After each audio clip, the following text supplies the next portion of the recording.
Et bonsoir, comment allez-vous? Hop, passe là-dessus. Bon, mais je fais toujours n'importe quoi, désolé. Est-ce que ça ira mieux? Je ne sais pas, on verra bien. Comment allez-vous? Normalement, il y a Stream Avatar qui va se lancer un jour. Je vais vérifier ça. Si c'est pas, c'est bon, petit s'est lancé. Nickel.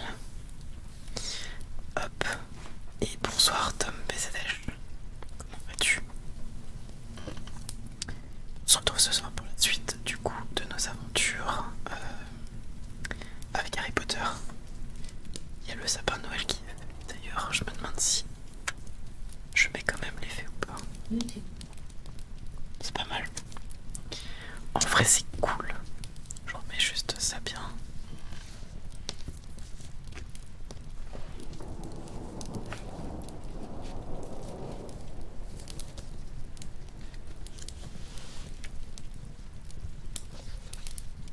On va le caler où on peut, clairement.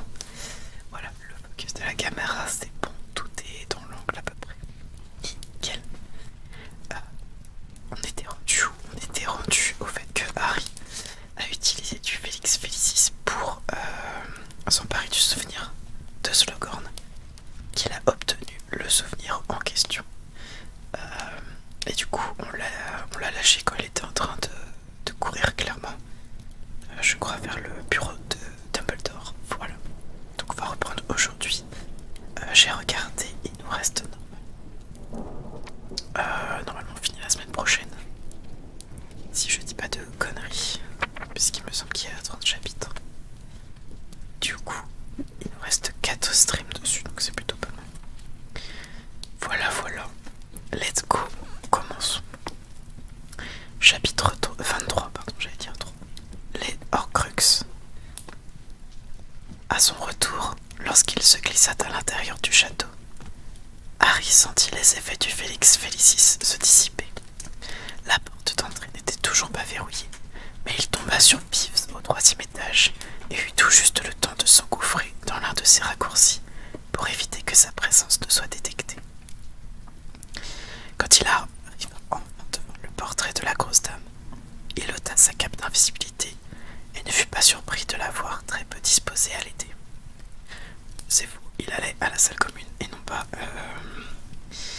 chez Dumbledore. C'est une heure pour rentrer, ça. Je suis désolé. J'ai dû sortir pour un important.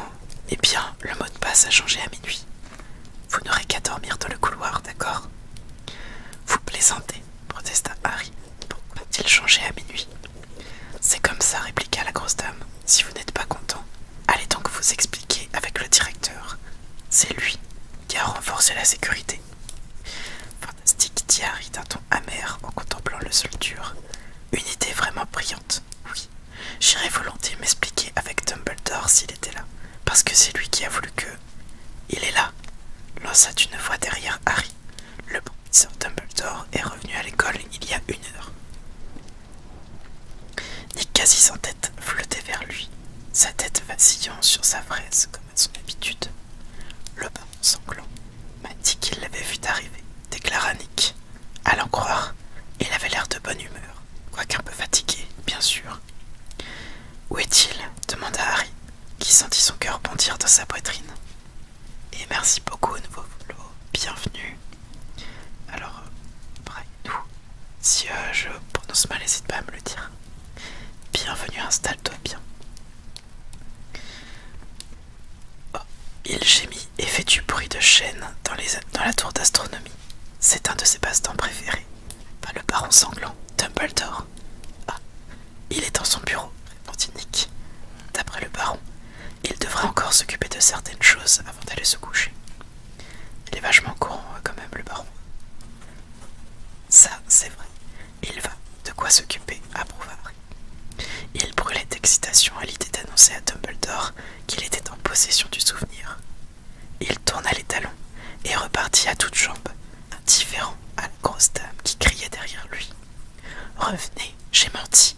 J'étais énervé parce que vous m'avez réveillé. Le mot de passe est toujours vers solitaire. Notez que le mot de passe est tout.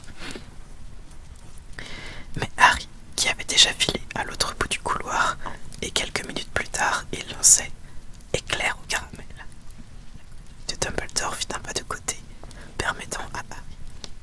accéder à l'escalier en colimaçon. Entrez, dit Dumbledore lorsque Harry frappait. Sa voix semblait épuisée. Harry poussa la porte. Le bureau avait le même aspect qu'à l'ordinaire, mais cette fois, en voyant entre les fenêtres, un ciel noir parsemé d'étoiles. Bonté divine, Harry, dit Dumbledore, surpris. Que me vaut le plaisir de ta visite? Monsieur, ça y est, je l'ai. Slughorn m'a confié son souvenir. Harry sortit de sa poche le minuscule flacon et le montra à Dumbledore. Pendant un moment, le directeur parut abasourdi. Puis, son visage se fendit en un large sourire. Harry, c'est une merveilleuse nouvelle. Bravo, je savais que tu y parviendrais. Oubliant complètement l'heure tardive, il contourna son bureau, prit de sa main indemne le flacon que contenait le souvenir de Slughorn et s'avança vers l'armoire où était rangée la pancine. Il posa la bassine de pierre sur la table et y vida le contenu dans du flacon. Maintenant, dit Dumbledore, nous allons enfin savoir, fit Harry. Celui-ci se pencha docilement sur la pancine et sentit ses pieds quitter le sol. Une fois de plus, il tomba dans l'obscurité et atterrit dans le bureau d'Horace Slughorn bien des années auparavant. Le Slughorn beaucoup plus jeune lui apparut à nouveau, avec ses cheveux épais et brillants, d'une couleur jaune paille, et sa moustache d'un blond roux. Il était toujours enfoncé dans un fauteuil confortable, ses pieds posés sur un pouf de velours, un petit verre de vin à la main. De l'autre, tâtonnait dans une boîte d'ananas confit. Les 6 garçons étaient assis autour de lui, Tom Jedusor au milieu, la noire et or de Grant luisant à son doigt. Dumbledore rejoignit Harry au moment où Jedusor demandait « Monsieur, est-il vrai que le professeur Tétangeois prend sa retraite ?» Tom, même si j'étais au courant, je ne pourrais pas vous le dire, répondit Slughorn, agitant vers lui un index réprobateur tout en clignant de l'œil. Je dois avouer que j'aimerais bien savoir d'où vous tenez vos renseignements, mon garçon. Vous êtes mieux informé que la moitié des enseignants. Jedusor sourit. Les autres éclatèrent de rire en lui lançant des regards admiratifs. Avec votre étrange aptitude à connaître des choses que vous devriez ignorer et le soin que vous prenez à flatter les gens importants. Au fait, merci pour l'ananas. Vous aviez raison, c'est mon préféré. Il y eut des rires parmi les élèves. Je ne doute pas que vous deviendrez ministre de la magie dans 20 ans. 15, si vous continuez à m'envoyer des ananas. J'ai d'excellents contacts au ministère. Tom Jedusor se contenta de sourire, tandis que les autres s'esclavaient à nouveau. Harry remarqua qu'il n'était pas, et de loin, le plus âgé du groupe, mais que tous semblaient le considérer comme leur chef. Je ne crois pas que la politique soit ma vocation, dit-il, lorsque les rires se furent dissipés. D'abord, je ne pense pas être issu du milieu qui convient. Deux des garçons qui l'entouraient échangèrent un sourire. Ils devaient partager, pensa Harry, une plaisanterie qu'ils étaient seuls à connaître, liée sans aucun doute à ce qu'ils savaient ou soupçonnaient de l'illustre ancêtre dont descendait leur chef. Allons donc, répliqua vivement Slughorn. Avec des dons comme les vôtres, il est bien évident que vous venez d'une lignée de sorciers très honorables. Croyez-moi, vous irez loin, Tom. Et je me suis encore jamais trompé sur un de mes élèves.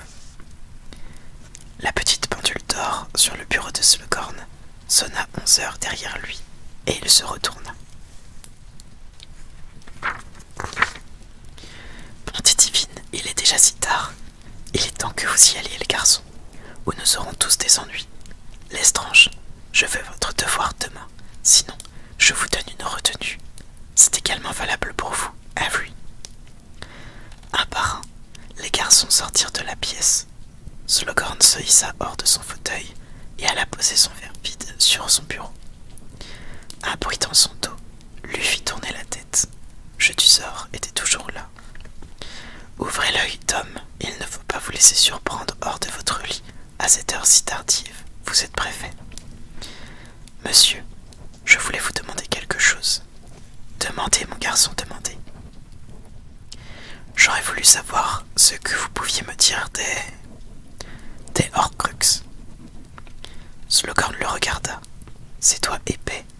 caressant machinalement le pied de son verre de vin. Vous faites une recherche pour le cours de défense contre les forces du mal.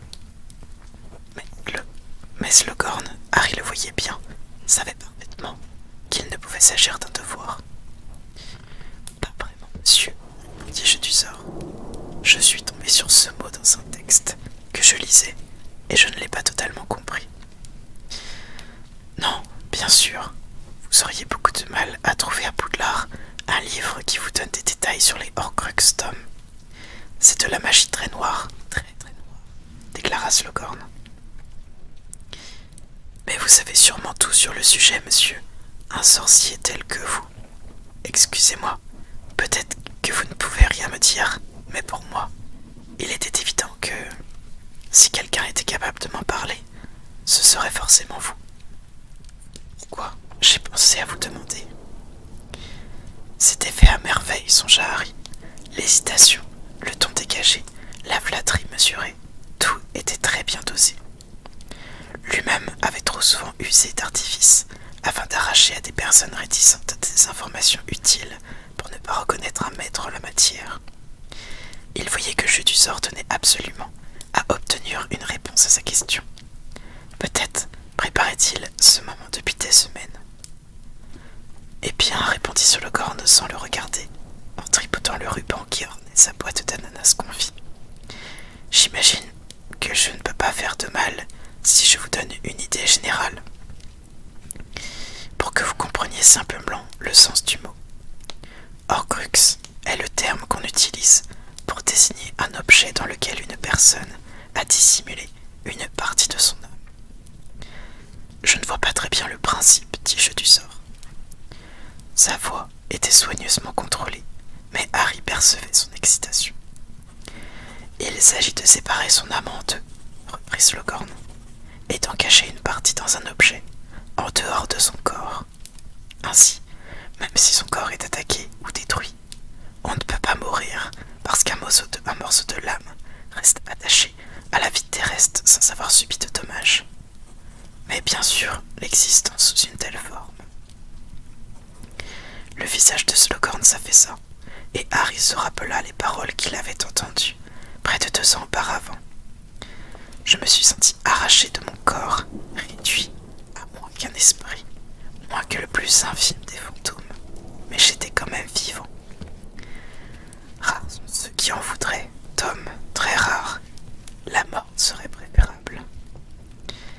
La soif d'en savoir plus était à présent apparente sur le visage de Jedusor. Il ne pouvait plus cacher son avidité. Comment fait-on pour séparer son âme en deux? Eh bien, dit Slughorn, mal à l'aise, il faut comprendre que l'âme est censée rester entière et intacte.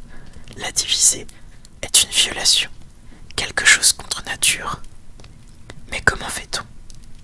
Par un acte maléfique, l'acte maléfique suprême, en commettant un meurtre. Tuer déchire l'âme. Le sorcier désireux de créer un Horcrux tourne à son avantage cette destruction. Il enferme la partie arrachée. Il l'enferme. Mais comment? Il existe un sortilège. Ne demandez pas lequel, je ne le connais pas, répliqua Slughorn en hochant la tête comme un vieil éléphant, importuné par des moustiques. Est-ce que j'ai l'air de quelqu'un qui a essayé? Est-ce que j'ai l'air d'un tueur? Non, monsieur, bien sûr que non, s'empressa de répondre Jedusor. Je suis désolé, je n'avais pas l'intention de vous offenser. Mais pas du tout, je ne suis pas offensé le moins du monde, assura Slughorn d'un ton bourru. Il est tout naturel d'éprouver de la curiosité pour un tel sujet. Les sorciers d'une certaine envergure ont toujours été attirés par ce genre de magie. Oui, monsieur, dit Jedusor. Ce que je ne comprends pas cependant, il s'agit d'une simple curiosité de ma part. C'est, est-ce qu'un seul Horcrux aurait beaucoup d'utilité? Ne peut-on pas séparer son âme qu'une fois?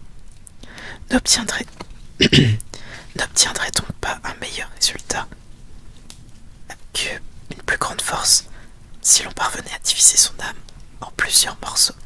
Par exemple, le chiffre 7 n'est-il pas celui qui possède la plus grande puissance magique? Est-ce que c'est par la barbe de Merlin, Tom? Glapit Slughorn. C'est. N'est-il pas suffisamment horrible de penser qu'on peut tuer une seule personne? Déchirer son âme est déjà une idée épouvantable, alors la déchirer en 7 morceaux. Slughorn paraissait profondément troublé à présent. Il observait Jedusor comme s'il ne l'avait jamais vu auparavant, et Harry se rendait compte qu'il regrettait de s'être laissé entraîner dans cette conversation. Bien entendu, marmonnait-il, tout ce dont nous parlons est du domaine de la théorie, n'est-ce pas? C'est une discussion académique. Oui, bien sûr, monsieur, répondit précipitamment Jedusor. Mais quand même, Tom, ne répétez pas ce que je vous ai dit. Enfin, ce dont nous avons parlé. Ça serait mal vu si on apprenait que nous avons eu une conversation sur les Horcruxes. C'est un sujet tabou à Poudlard, vous comprendrez. Dumbledore est particulièrement féroce en la matière. Je n'en dirai pas un mot, monsieur, répondit promis Jedusor. Il sortit alors du bureau, mais Harry eut le temps d'apercevoir sur son visage la même exaltation sauvage qu'il avait manifestée en apprenant sa nature de sorcier. Cette sorte de ravissement qui, loin d'accentuer la beauté de ses traits, leur envelait d'une certaine manière un peu de leur humanité. « Merci, Harry, » murmura Dumbledore. « Si. » Lorsque, dans le bureau, Dumbledore était déjà assis derrière sa table. Harry s'installa à son tour et attendit qu'il prenne la parole. « Il y a longtemps que j'attendais ce témoignage, dit-il. Il confirme la théorie sur laquelle j'ai travaillé. Je sais désormais que j'ai eu raison.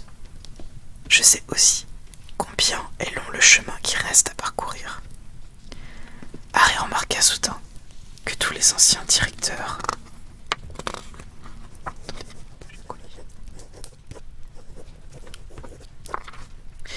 et directrices représentés dans leurs portraits accrochés au mur s'étaient réveillés et écoutaient leur conversation. Un sorcier corpulent au nez rouge avait même un cornet acoustique dans l'oreille.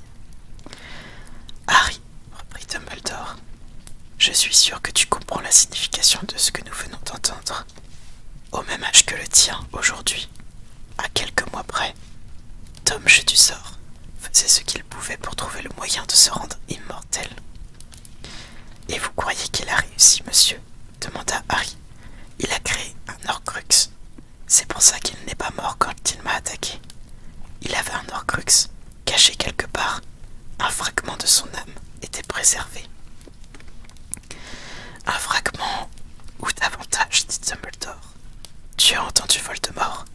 Ce qu'il voulait surtout apprendre d'Horace, c'était ce qui se passerait s'il créait plus d'un Horcrux. Ce qui arriverait à un sorcier si résolu à échapper à la mort qu'il serait prêt à commettre de nombreux meurtres, à déchirer son âme à plusieurs reprises pour le conserver dans des Horcruxes dissimulés en différents lieux. Aucun livre n'aurait pu lui fournir cette information. Pour autant que je le sache, et j'en suis sûr, pour autant que l'ait su de Voldemort, aucun sorcier n'avait jamais séparé son âme en plus de 2 parties. Dumbledore s'interrompit un instant, rassemblant ses pensées, puis il poursuivit. Il y a 4 ans, j'ai eu ce que je considérais comme une preuve que Voldemort avait détaché un morceau de son âme. Où? Demanda Harry. Comment? C'est toi qui me l'as fourni, Harry, répondit Dumbledore. Le journal intime, le journal de Jedusor, celui qui indiquait comment ouvrir la chambre des secrets. Je ne comprends pas, monsieur, dit Harry. Je n'ai pas vu le Jedusor qui est sorti de ce journal intime, mais ce que tu m'en as décrit constituait un phénomène dont je ne m'étais jamais été témoin. Un simple souvenir qui se serait mis à agir et à penser par lui-même. Un simple souvenir consumant l'énergie vitale de la jeune fille entre les mains de laquelle il était tombé. Non, c'était quelque chose de beaucoup plus redoutable qui habitait ce livre, un morceau d'âme. J'en étais presque sûr. Ce journal intime était un Horcrux. Mais cette conclusion soulevait autant de questions qu'elle apportait de réponses. Ce qui m'intriguait et m'alarmait le plus, c'était que le journal était conçu comme une arme autant qu'une sauvegarde. Je ne comprends toujours pas, répéta Harry. Eh bien, il fonctionnait comme est censé fonctionner un Horcrux. En d'autres termes, le fragmental qui était caché se trouvait en sécurité et avait sans nul doute joué son rôle en empêchant la mort de son propriétaire. Mais il était évident que Jedusor souhaitait qu'on lise ce journal. Il tenait à ce que cette part de son âme habite ou possède quelqu'un d'autre, afin que le monstre de Serpentard soit à nouveau libéré. Il ne voulait pas que ce travail considérable soit perdu, tiens. Il voulait qu'on sache qu'il était l'héritier de Serpentard, parce qu'il ne pouvait s'en prévaloir à l'époque. Parfaitement exact, approuva Dumbledore avec un hochement de tête.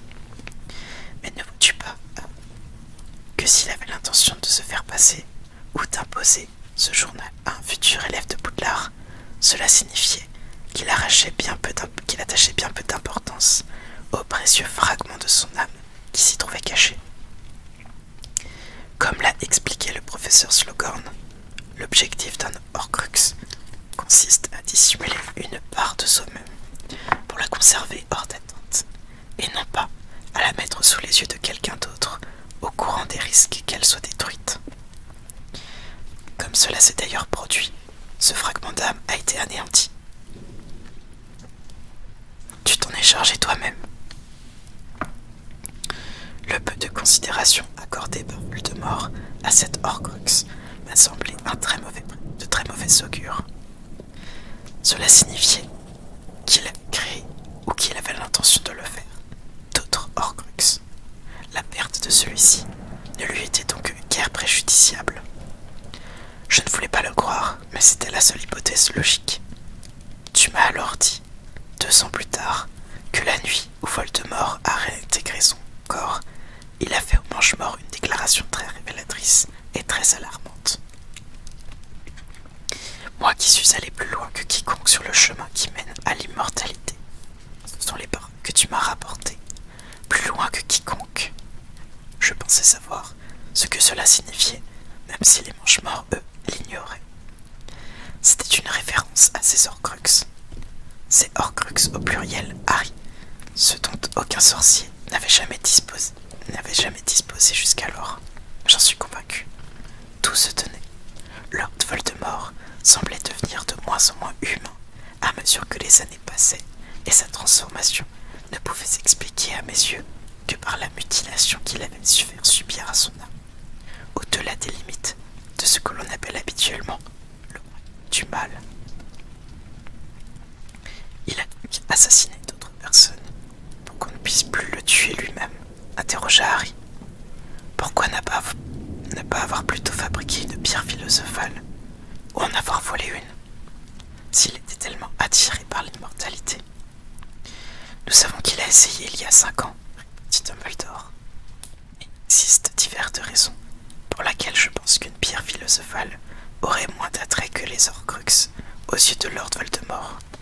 Certes, l'élixir de longue vie prolonge l'existence, mais il doit être bu régulièrement si celui qui le possède veut maintenir son mortalité.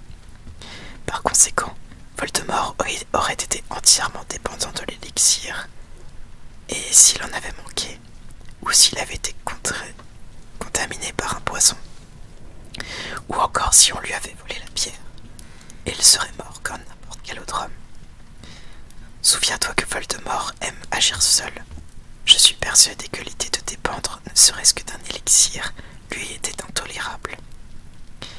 Bien entendu, il était prêt à en boire si cela aurait pu le sortir de cet horrible semblant de vie auquel il était condamné après d'avoir attaqué, mais il n'aurait plus fait que pour retrouver une existence corporelle.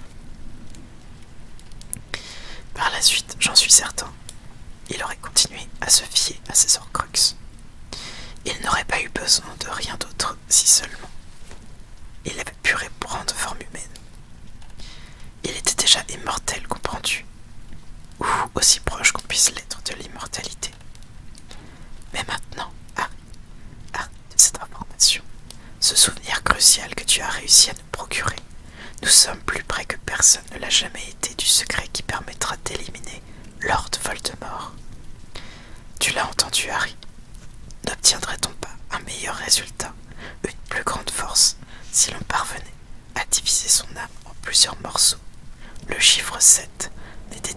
celui qui possède la plus grande puissance magique? Le chiffre 7 n'est-il pas celui qui possède la plus grande puissance magique? Oui, je crois que l'idée d'une âme séparée en 7 parties séduisait beaucoup Lord Voldemort. Il a créé 7 Horcruxes, s'écria Harry, frappé d'horreur, tandis que plusieurs des portraits accrochés au mur exprimaient des exclamations semblables, leur effarement et leur indignation. Mais il pourrait être n'importe où dans le monde, caché, enterré ou invisible. Je suis content de voir que tu mesures l'ampleur du problème, dit Dumbledore avec calme. Mais d'abord, non, Harry, pas 7 Horcruxes, 6. La 7e partie de son âme, bien que mutilée, réside dans son corps régénéré. C'est la part de lui-même qui a vécu une existence spectrale pendant de si nombreuses années au cours de son exil. Sans cela, il n'existerait plus en tant que personne. Cette 7e parcelle de son âme sera celle qu'on lui devra tuer en dernier, quiconque souhaite tuer Voldemort, la partie qui se trouve dans son corps. Mais ces 6 Horcruxes alors, dit Harry, gagnés par le désespoir, comment nous les trouver? Tu oublies, tu en as déjà détruit un, et j'en ai détruit un autre. Vous, s'exclama Harry, impatient de savoir. Oui, répondit Dumbledore. Il leva sa main noircie, brûlée. La bague de Gaunt, elle contenait aussi un terrible maléfice. Pardonne-moi mon manque d'apparence modestie, mais sans mes prodigieux pouvoirs et sans l'action opportune du professeur Rogue, lorsque je suis revenu à Poudlard très gravement blessé, je ne serais peut-être plus là pour te raconter cette histoire. Une main desséchée ne semble pas toutefois un prix trop élevé à payer, en échange d'un 7e de l'âme de Voldemort. La bague n'est plus un Horcrux. Mais comment l'avez-vous trouvé? Eh bien, comme tu le sais maintenant, je me suis appliqué pendant de nombreuses années à découvrir ce que je pouvais sur la vie passée de Lord Voldemort. J'ai beaucoup voyagé pour me rendre dans les endroits qu'il a connus, et je suis tombé sur la bague en fouillant les ruines de la maison des Gaunt. Il semble que Voldemort, après avoir réussi à y cacher une partie de son âme, n'ait plus voulu la porter. Il l'a donc dissimulée, protégée par de nombreux enchantements, dans la masure où ses ancêtres avaient autrefois vécu. Morphine, bien sûr, ayant été envoyée à Azkaban, sans se douter que je pourrais un jour prendre la peine de visiter cette ruine, ou de chercher les indices d'une cachette magique. Nous ne devons pas pourtant nous féliciter trop chaleureusement. Tu as détruit le journal intime et moi la bague, mais si nous avons vu juste dans notre théorie d'une âme divisée en 7, il y a 4 Horcruxes. Et ce pourrait être n'importe quoi, interrogea Harry. De vieilles boîtes de conserve ou je ne sais pas, des flacons de potions vides. Tu penses aux pots trop loin qui doivent être des objets ordinaires, choisis pour ne pas attirer l'attention. Mais Lord Voldemort utilisait des boîtes de conserve ou des flacons vides pour enfermer sa précieuse âme. Tu oublies ce que je t'ai montré. Il aimait rassembler des trophées, et il préférait les objets chargés d'un passé de puissance magique. Son orgueil, sa foi en sa propre supériorité, sa détermination à se tailler une place exceptionnelle dans l'histoire de la magie. Tout cela me laisse penser que Voldemort a dû sélectionner ses Horcruxes avec beaucoup de soin, privilégiant des objets dignes d'un tel honneur. Le journal intime n'avait rien de spécial. Ce journal, comme tu l'as dit toi-même, apportait la preuve qu'il était l'héritier de Serpentard. Je suis convaincu que, aux yeux de Voldemort, il avait une prodigieuse importance. Et vous pensez savoir ce que sont les autres Horcruxes, monsieur? Demanda Harry. Je ne peux que deviner, répondit Dumbledore, pour les raisons que j'ai exposées.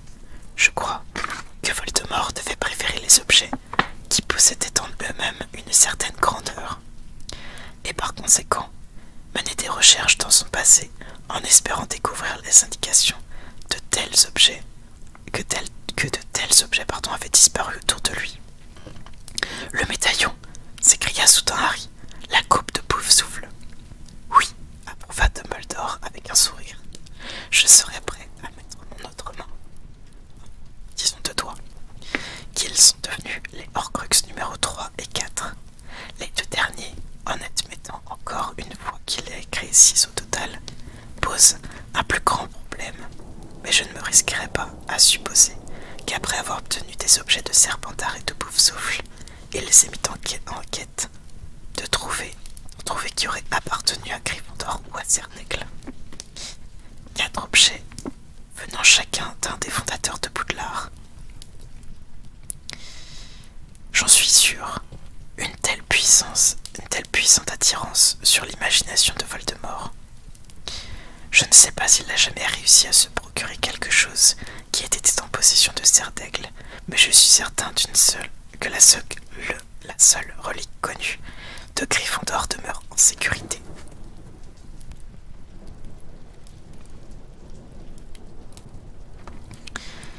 Dumbledore désigna de ses doigts noircis le mur derrière lui. Dans une vitrine reposait une épée incrustée de rubis. Pensez-vous que c'était la raison pour laquelle il tenait tant à revenir à Poudlard, monsieur? Demanda Harry. Pour essayer de trouver des objets issus des autres fondateurs. Je le pense en effet. Malheureusement, cela ne nous avance guère, car il a été éconduit sans en avoir eu l'occasion. C'est du moins ce que je crois, de fouiller l'école. Je suis forcé d'en conclure qu'il n'a jamais réalisé son ambition de rassembler 4 objets possédés autrefois par les fondateurs. Il en a obtenu 2, sans aucun doute. Peut-être même en a-t-il trouvé 3. Mais on ne peut rien savoir de plus pour l'instant. Même s'il en a eu un de Cernaigle ou de Gryffondor, il reste un 6e Horcrux, dit Harry, en comptant sur ses doigts. À moins que, finalement, il n'en ait que un de chaque. Je ne le pense pas, répondit Dumbledore. Je crois savoir ce qu'est le 6e Horcrux. Je me demande ce que tu vas dire quand je t'avouerai que je m'intéresse depuis un certain temps au comportement de ce serpent, Nagini. Le serpent, s'étonna Harry. On peut se servir d'un animal comme Horcrux. Ce n'est pas conseillé, car confier une partie de son âme à un être capable de penser et de se déplacer par lui-même présente bien évitablement un grand risque. Mais si mes calculs sont exacts, il manquait toujours à Voldemort un Horcrux pour arriver au nombre de 6 lorsqu'il est entré dans la maison de tes parents avec l'intention de te tuer. Il semble avoir réservé à la création de cet Horcrux des victimes dont la mort avait une signification particulière. Tu auras certainement été l'une d'elles. Il croyait qu'en te tuant, il allait supprimer le danger que la prophétie annonçait. Il pensait qu'il allait se rendre invincible. Je suis persuadé que c'est par ta mort qu'il avait l'intention de créer son dernier Horcrux. Comme nous le savons, il a échoué. Au bout d'un certain nombre d'années, cependant, il s'est servi de Nagini pour tuer un vieux moldu. Et il lui est peut-être venu à l'idée, à ce moment-là, de faire du serpent son dernier Horcrux. L'animal soulignait le lien avec Serpentard, ce qui ne pouvait que renforcer la mystique de Lord Voldemort. Je ne serais pas étonné qu'il lui porte une affection plus grande qu'à n'importe qui d'autre. Il aime le garder à ses côtés et exerce sur lui un contrôle inhabituel, même pour un fourche-langue. Donc, reprit Harry, le journal intime n'existe plus, la bague n'existe plus, la coupe, le médaillon et le serpent sont toujours intacts, et vous pensez qu'il pourrait exister un Horcrux qui ait appartenu un jour à Cernaigle ou à Gryffondor. Voilà un résumé admirable de concision et d'exactitude, dit Dumbledore en inclinant la tête. Et vous les cherchez toujours, monsieur. C'est pour essayer de les trouver que vous vous absentez de l'école. Exact, admit Dumbledore. Je les cherche depuis très longtemps. Je pense peut-être être sur le point d'en trouver un autre. Il y a des signes encourageants. Si vous y arrivez, est-ce que je pourrais venir avec vous et vous aider à vous en débarrasser, demanda précipitamment Harry. Dumbledore le fixa d'un regard intense avant de répondre. Oui, je pense. Vraiment, dit Harry, stupéfait. Oui, assura Dumbledore en esquivant un sourire. Il me semble que tu aies gagné ce droit. Harry sentit son cœur devenir plus léger. C'était un grand plaisir d'entendre parler, pour une fois d'autre chose que de prudence et de sécurité. Tout autour de la pièce, les anciens directeurs et directrices paraissaient moins favorables, probablement impressionnés par les décisions de Dumbledore. En vit quelques-uns hocher la tête et Phineas Nicolus renifla d'un air dédaigneux. Est-ce que Voldemort le sait lorsqu'un Horcrux est détruit? Peut-il le sentir? Interrogea Harry, indifférent au portrait. Une question très intéressante, Harry. Je ne le crois pas. À mon avis, Voldemort est un présent immergé dans le mal, et ces fragments essentiels de son être depuis si longtemps détachés de lui, qu'il n'a plus la même sensibilité que nous. Peut-être qu'à l'article de la mort, il prendra conscience de sa perte, mais il n'a pas su, par exemple, que le journal intime était détruit, jusqu'à ce qu'il oblige Lucius Malfoy à lui révéler la vérité. Lorsque Voldemort a appris que le journal avait été mutilé et privé de tous ses pouvoirs, j'ai entendu dire qu'il était entré dans une terrible colère. Mais je croyais qu'il voulait que Lucius Malfoy introduise le journal à Poudlard. Oui, il y a des années, quand il était sûr, de pouvoir créer d'autres Horcruxes, mais Lucius devait quand même attendre son feu vert. Or, il ne l'a jamais eu, car Voldemort a disparu peu après lui avoir confié le journal. Sans doute avait-il cru que Lucius conserverait soigneusement l'Horcrux sans oser en faire usage, mais c'était trop compter sur la crainte que pouvait inspirer un maître disparu depuis des années et que Lucius croyait mort. Bien entendu, ce dernier ne connaissait pas la véritable nature du journal. Voldemort lui avait dit, j'imagine, qu'il provoquerait la réouverture de la chambre des secrets grâce aux habiles sortilèges dont il était doté. Si Lucius avait su qu'il détenait entre ses mains une portion de l'âme de son maître, il n'aurait très certainement traité avec une infiniment plus de révérence. Mais au lieu de cela, il s'en est tenu au plan d'origine, à la seule fin de servir ses propres objectifs, en donnant, à son insu, le journal à la jeune fille d'Arthur. Il espérait tout à la fois discréditer Arthur, me faire renvoyer de Poudlard et se débarrasser des objets hautement compromettants. Pauvre Lucius, après la colère de Voldemort, qu'il ait caché un Horcrux pour son propre bénéfice, et le fiasco du ministère l'année dernière, je ne serais pas étonné qu'il soit secrètement content d'être en sécurité à Azkaban pour le moment.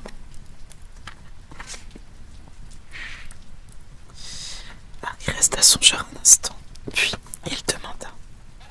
Donc, si tous ces Horcruxes étaient détruits, il serait possible de tuer Voldemort. Je le crois, répondit Dumbledore. Sans ces Horcruxes, Voldemort ne serait plus qu'un homme mortel avec une âme mutilée, diminuée. N'oublie jamais, cependant, que même si son âme est jamais dénaturée, son cerveau et sa puissance magique restent intacts. Il faudra une habilité et un pouvoir hors du commun pour parvenir à tuer un sorcier tel que Voldemort, même privé de ses Horcruxes.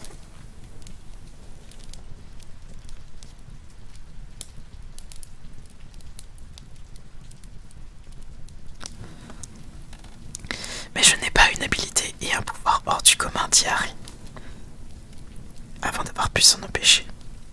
Si, tu les as, répliqua Dumbledore avec fermeté. Tu possèdes un pouvoir qui a toujours manqué à Voldemort. Le pouvoir de... Je sais, l'interrompit Harry agacé. Le pouvoir d'aimer. Il a beaucoup de mal à ne pas ajouter « et alors ?» Oui, tu es capable d'aimer, reprit Dumbledore, qui avait l'air de savoir parfaitement ce que Harry s'était retenu de dire. Et compte tenu de tout ce qui t'est arrivé, c'est une chose merveilleuse et remarquable. Tu es encore trop jeune pour comprendre à quel point tu es exceptionnel, Harry. Alors quand la prophétie dit que j'aurai un pouvoir que le Seigneur des Ténèbres ignore, cela signifie simplement l'amour, interrogea Harry, un peu déçu. Oui, simplement l'amour, répéta Dumbledore. Mais ne l'oublie jamais, Harry. Ce que dit la prophétie n'a de sens que parce que Voldemort lui en a donné un. Je t'ai expliqué à la fin de l'année dernière. Voldemort est son ennemi le plus dangereux. C'est ainsi qu'il a véritablement fait de toi le plus grand danger qui le menace. Mais cela revient au même. Pas du tout, coupa Dumbledore qui semblait à présent irrité. Pointant l'index de sa main desséchée sur Harry, il poursuivit. Tu accordes trop d'importance à la prophétie. Mais, balbutina, vous ne m'avez jamais dit que la prophétie signifie. Si Voldemort n'en avait jamais entendu parler, se serait-elle accomplie? Aurait-elle eu un sens? Bien sûr que non. Crois-tu que chaque prophétie contenue dans la salle du ministère a été réalisée? Mais, répéta Harry décontenancé, l'année dernière, on m'avait dit que l'un d'entre nous devait tuer l'autre. Harry, simplement parce que Voldemort a commis une grave erreur et a agi en fonction des paroles du professeur Trelawney. S'il n'avait pas assassiné ton père, t'aurait-il inspiré un furieux désir de vengeance? Bien sûr que non. S'il n'avait pas obligé ta mère à mourir pour toi, t'aurait-il donné une protection magique qu'il ne pouvait pénétrer? Bien sûr que non, Harry. Tu ne comprends donc pas. Voldemort s'est créé lui-même son pire ennemi, comme le font toujours les tyrans partout dans le monde. Sais-tu à quel point ces tyrans craignent les peuples qu'ils oppressent? Chacun d'eux sait très bien qu'un jour, parmi ces nombreuses victimes, il y aura forcément une qui se lèvera et frappera à son tour. Voldemort n'est pas différent. Il a toujours guetté celui qui le défierait. Dès qu'il a connu la prophétie, il a aussitôt passé à l'action, et le résultat, c'est que non seulement il a choisi l'homme le plus susceptible de le vaincre, mais qu'il lui a également fourni les armes les plus mortelles qui soient. Mais il est essentiel que tu saches cela, insista Dumbledore. Il se leva et fit les 100 pas dans la pièce, sa robe chatoyante virevoltant sur son sillage. Harry ne l'avait jamais vu aussi agité. En essayant de te tuer, Voldemort a distingué la personne remarquable qui est assise devant moi et lui a fourni les instruments pour mener à bien sa tâche. C'est la faute de Voldemort si tu as été capable de lire dans ses pensées, de connaître ses ambitions et même de comprendre le langage des serpents dans lequel il donne ses ordres. Pourtant, Harry, en dépit de ce privilège que tu as eu de pénétrer dans son monde et que, soit dit en passant, n'importe quel mange-mort serait prêt à tuer pour posséder, tu n'as jamais été séduit par les forces du mal, jamais, pas même l'espace d'une seconde. Tu n'as manifesté le moindre désir de devenir l'un de ses partisans. Bien sûr que non, s'exclama Harry indigné. Il a tué ma mère et mon père. Bref, tu es protégé par ta capacité à aimer, dit Dumbledore avec force. La seule protection qui soit efficace contre la séduction d'un pouvoir tel que celui de Voldemort. Malgré toutes les tentations que tu as endurées, malgré toutes tes souffrances, tu as gardé un cœur pur, aussi pur que lorsque tu avais 11 ans et que tu contemplais un miroir qui reflétait tes désirs les plus profonds. Tu y as vu alors que le moment de lutter contre Voldemort, et non pas l'immortalité ou la richesse. Ah, sais-tu combien sont rares les sorciers capables de voir ce que tu as vu? Voldemort aurait dû savoir à qui il avait affaire, mais il en a été incapable. À présent, il sait. Tu t'es glissé dans son esprit sans dommage pour toi-même, mais lui ne peut pas te posséder sans subir une mortelle souffrance. Comme il l'a découvert au ministère. Je ne pense pas qu'il en connaisse la raison, Harry, mais dans sa hâte de mutiler sa propre âme, il n'a jamais pris le temps de comprendre le pouvoir incomparable que possède une âme entière et sans tache. Mais monsieur, répondit Harry, en faisant de louables efforts pour ne pas avoir l'air de le contredire, tout ça revient à la même chose, non? Je dois essayer de le tuer, sinon... Tu dois, dit Dumbledore. Bien sûr que tu le dois, mais pas à cause de la prophétie. Tu le dois parce que toi-même, tu ne pourras vivre en paix tant que tu n'auras pas essayé. Nous le savons tous les deux. Imagine, s'il te plaît, rien qu'un instant, que tu n'aies jamais entendu la prophétie. Quels seraient tes sentiments à l'égard de Voldemort à présent? Pense-y. Harry regarda Dumbledore de bureau et réfléchit. Il songea à sa mère, à son père et à Sirius.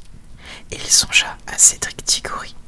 Il songea à tous les terribles méfaits commis par Voldemort.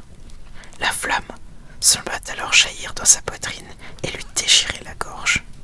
« Je voudrais qu'on le tue, » dit Harry à voix basse, « et je voudrais m'en charger moi-même. »« Bien sûr que tu le voudrais, » s'écria Dumbledore. « Vois-tu, la prophétie ne signifie pas que tu doives faire quelque chose. Mais c'est elle qui a amené Lord Voldemort à te marquer comme son égal. Autrement dit, tu es libre de choisir ta voie. Libre. »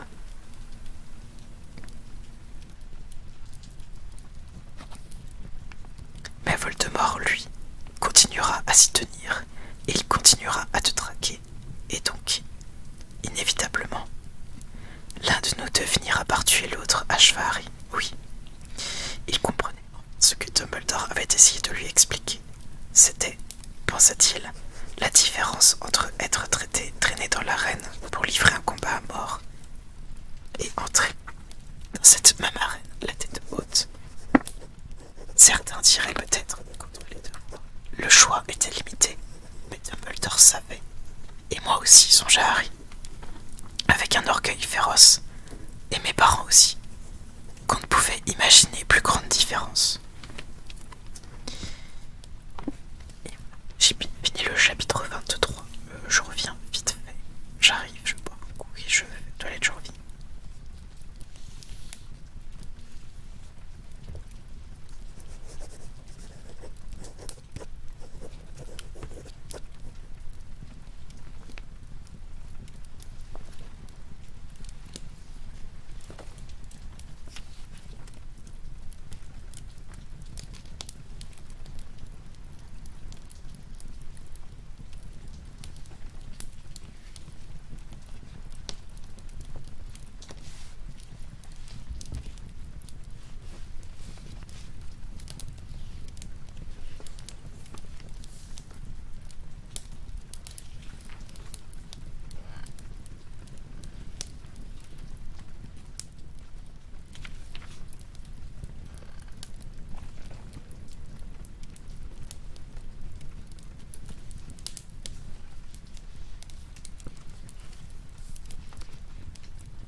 Et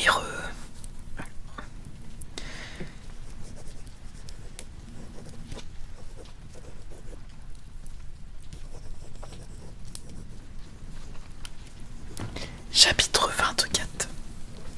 Sectumsempra. Dernier chapitre de la soirée, les loulous. Épuisé mais enchanté du travail accompli au cours de la nuit, Harry, pendant le cours de sortilège du lendemain matin, raconta tout ce qui s'était passé à Ron et à Hermione, après avoir pris la précaution de jeter le sort d'assourdiado sur leurs voisins les plus proches. Ils furent à la fois très impressionnés, à la grande satisfaction, par la façon dont il avait réussi à arracher son souvenir à Slughorn, et positivement effrayés par ses révélations sur les Horcruxes. et la promesse de Dumbledore d'emmener Harry avec lui s'il en découvrait de nouveau. Waouh, dit Ron lorsque Harry eut enfin terminé son récit. Il agitait distraitement sa baguette en direction du plafond, sans accorder la moindre attention à son geste. Wow, répéta-t-il, tu vas vraiment accompagner Dumbledore et essayer de détruire. Waouh! Ron, tu fais tomber de la neige, signala Hermione d'une voix patiente. Elle lui saisit le poignet et détourna sa baguette du plafond. Tout de gros flocons blancs avaient en effet commencé à tomber. Harry remarqua que Lavande Brown, les yeux très rouges, lançait d'une table voisine des regards flamboyants à Hermione qui lâcha aussitôt le bras de Ron. Ah oui, tiens, remarqua Ron, vaguement surpris, en regardant ses épaules. Désolé, on dirait d'horribles pellicules. Il enleva la fausse neige de l'épaule d'Hermione et Lavande fondit en larmes, l'air infiniment coupable. Ron lui tourna le dos. On a rompu, murmura-t-il du coin des lèvres, hier soir, quand elle m'a vu sortir du dortoir avec Hermione. Bien entendu, toi, elle ne pouvait pas te voir. Elle a cru qu'on était seulement tous les deux. Ah, tiens, tu t'en fiches que ce soit fini. Oui, admire Ron, mais c'est assez pénible quand elle a commencé à crier. Mais au moins ce n'est pas moi qui étais obligé de la quitter. Trouillard, lança Hermione, tout en paraissant amusée. D'une manière générale, la soirée n'a pas été très bonne pour les histoires d'amour. Ginny et Dean se sont séparés aussi. Il lui sembla qu'elle avait un petit air entendu en lui disant cela. Mais elle ne pouvait quand même pas deviner que ses entrailles s'étaient mises à danser la coca. Gardant un visage imperturbable et un ton aussi indifférent que possible, il demanda « Comment ça se fait ?» Oh, une histoire vraiment bête. Il a dit qu'il essayait toujours de l'aider. Elle a dit qu'il essayait toujours de l'aider en passant à travers le trou du portrait, comme si elle n'était pas capable de se débrouiller toute seule. Mais il y a longtemps qu'il ne s'entendait plus très bien. Je suis désolée, je m'en qui croit, ça me gêne. C'est chaud. Harry jeta un coup d'œil vers Dean, assis à l'autre bout de la classe. En effet, il n'avait pas l'air très heureux. Bien sûr, ça te met dans une situation un peu délicate, reprit Hermione. Qu'est-ce que tu veux dire? Demanda précipitamment Harry. L'équipe de Quidditch, répondit Hermione. Si Ginny et Dean ne se parlent plus. Ah oui. Attention, voilà Flitwick, les prévient Ron. Le minuscule maître de sortilège se dirigeait vers eux d'une démarche sautillante. Hermione était la seule à avoir réussi à changer son vinaigre en vin. Sa flasque de verre était remplie d'un liquide rouge sombre, tandis que celle de Harry et de Ron était toujours de la même couleur terreuse. « Allons, allons, les garçons, dit le professeur Flitwick de sa voix flûtée, le ton répombateur. Si vous parliez un peu moins et que vous agissiez un peu plus, montrez-moi donc ce que vous savez faire. » Tous deux levèrent leur baguette en se concentrant de toute leur force et la pointèrent sur la flasque. Le vinaigre de Harry se changea en glace et celui de Ron explosa. Bien. Alors, comme devoir, reprit le professeur Flitwick qui sortit de sous la table en enlevant des éclats de verre plantés dans son chapeau. Vous deviez pratiquer cet exercice. Après le cours, ils disposaient d'une des rares périodes communes de temps libre et ils retournèrent ensemble dans la tour de Gryffondor. Ron paraissait ravi d'avoir mis fin à sa liaison avec Lavande. Hermione aussi avait l'air joyeux, mais quand on lui demandait ce qui la faisait sourire ainsi, elle se contentait de répondre « C'est une belle journée ». Ni l'un ni l'autre ne semblait avoir remarqué qu'un féroce combat s'était enragé dans l'esprit de Harry. C'est la sœur de Ron. Mais elle a laissé tomber Dean. Elle reste la sœur de Ron. Je suis son meilleur ami. Ce serait encore pire. Et si je lui parle d'abord, il te casserait la figure. Et si je m'en fiche, c'est ton meilleur ami.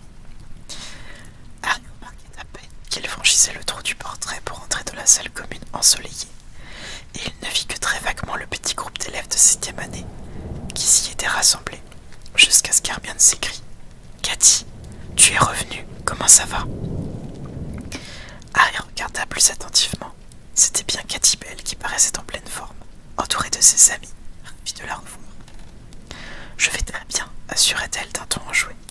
Ils m'ont laissé sortir de Saint-Auguste lundi. J'ai passé 2 jours avec mes parents et je suis revenue ici ce matin. Léane était en train de me raconter ce qu'il s'était passé avec McLaggen pendant le dernier match de Harry. Dit-il, mais maintenant que tu es de retour, Ron est guéri. Nous avons une chance d'écraser Serdaigle, ce qui signifie que nous pouvons encore nous battre pour la coupe. Écoute, Cathy. Il fallait qu'il lui pose la question tout de suite. Sa curiosité chassa même provisoirement Ginny de ses pensées. Il baissa la voix pendant que ses amis de Cathy préparaient leurs affaires. Ils étaient en retard pour le cours de métamorphose. Ce collier, tu te souviens maintenant qui te l'a donné? Non, répondit Cathy, en hochant la tête avec tristesse. Tout le monde me le demande, mais je n'en ai aucune idée. La seule chose dont je me souvienne, c'est d'être entré dans les toilettes des 3 balais. Alors, tu es vraiment allé aux toilettes? Interrogea Hermione. Je sais en tout cas que j'ai poussé la porte, dit Cathy. Je pense donc que la personne qui m'a soumis à l'Imperium devait se trouver juste derrière. Après, mes seuls souvenirs remontent à 15 jours, quand j'étais à Saint-Auguste. Écoute, il faut que j'y aille. McGonagall est bien capable de me donner des lignes à copier, même le jour de mon retour. Elle prit son sac et ses livres, et se dépêcha de suivre ses amis, laissant Harry, Ron et Hermione assis à une table près de la fenêtre, réfléchir à ce qu'elle venait de dire. C'est sûrement une fille ou une femme qui a donné le collier à Cathy, fit remarquer Hermione, si ça s'est passé dans les toilettes des dames. Ou quelqu'un qui avait l'apparence d'une fille ou d'une femme, ajouta. N'oublie pas qu'il y avait un chaudron plein de polynectar à l'école. On sait qu'une certaine quantité a été volée. Dans sa tête, il vit passer tout un défilé de crabes et de goyles qui paradaient habillés en filles. Je crois que je vais prendre une autre gorgée de Félix, dit Harry, et essayer encore une fois d'entrer dans la salle sur demande. Ce serait gaspiller la potion, remarqua Hermione d'un ton catégorique, en posant l'exemplaire du syllabaire Lanrousse qu'elle tentait de prendre dans son sac. Coucou, c'est l'M7. Non, ça va, elle est revenue, Cathy, elle est en pleine forme, et c'est juste Harry qui lui a demandé qui c'est qui lui a donné le colis. On est presque à la fin là, let's go. Dans 4 streams, on a fini. Encore dans celui-là, je crois. La chance a des limites, Harry. Avec Slughorn, la situation était différente. Tu avais toujours la possibilité de le convaincre. Il fallait simplement aider un peu les circonstances.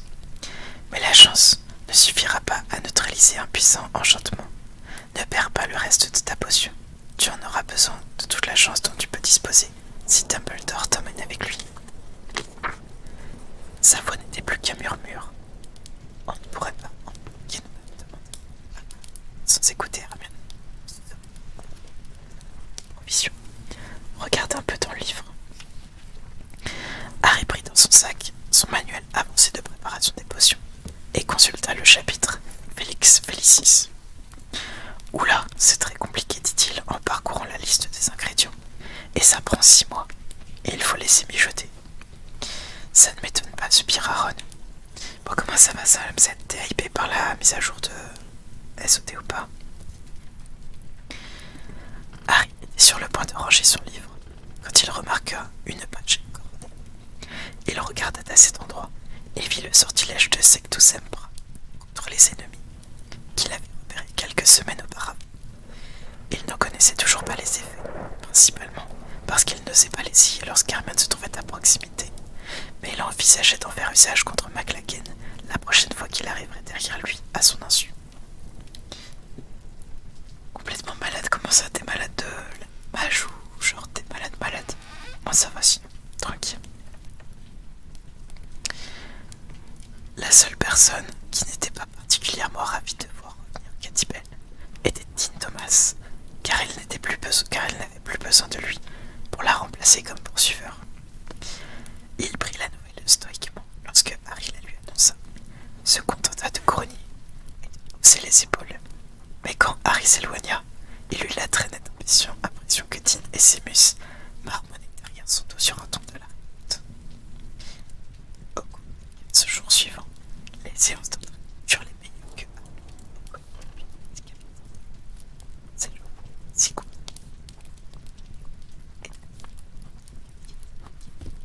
Qu'il voulait bien. Ginny ne semblait pas du tout chagrinée de sa séparation avec Dean. Au contraire, elle était là, l'ennemi de l'équipe.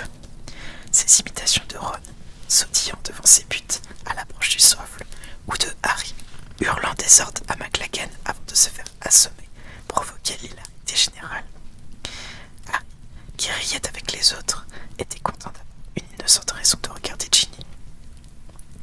Au cours des entraînements, il avait encore été blessé à plusieurs reprises par des cognards, prêt à avoir lâché le vif d'or des yeux.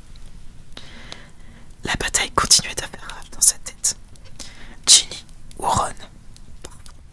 Il se disait qu'après son aventure avec la Lavande, Ron ne se formaliserait pas s'il demandait à Ginny de sortir avec lui.